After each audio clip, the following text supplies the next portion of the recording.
এনসিপির সমাবেশকে কেন্দ্র করে পুলিশ ও আওয়ামী লীগ কর্মীদের মধ্যে ব্যাপক সংঘর্ষের ঘটনায় গোপালগঞ্জে কারফিউ চলছে। বৃহস্পতিবার সন্ধ্যা ৬টা পর্যন্ত এই কারফিউ বলবৎ থাকবে। এর আগে গোপালগঞ্জ সদরে বুধবার রাত ৮টা থেকে কারফিউ জারি করে জেলা প্রশাসন। আজ সকাল থেকে রাস্তায় খুব একটা গাড়ি দেখা যায়নি। অফিসগামী মানুষ ছাড়া তেমন কেউ ঘর থেকে বেরো হয়নি। রাস্তায় কোথাও পুলিশ চোখে না পড়লেও কয়েকটি জায়গায় আনসার সদস্যদের টহল দেখা গেছে। এর আগে বুধবার রাতে আওয়ামী লীগ, নিষিদ্ধ ঘোষিত ছাত্রলীগ এবং অন্যান্য সহযোগী সংগঠনের সমর্থকরা লাঠিসোঁটা ও ইটপাটকেল নিয়ে বিভিন্ন রাস্তা ও গলিতে অবস্থান নেয়। এর ফলে র্যাব, সেনাবাহিনী এবং বিজিবি সদস্যরা শহরে তাদের টহল জোরদার করে।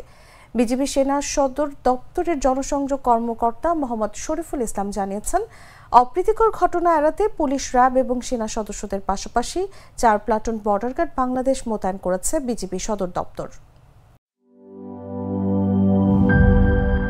বান্ডেল থাকলে প্রতি সেনমানিতে টাকা বাঁচবে। বিকাশ সেনমানি বান্ডেল কিনে জিতুন প্রতি লেনদেনে।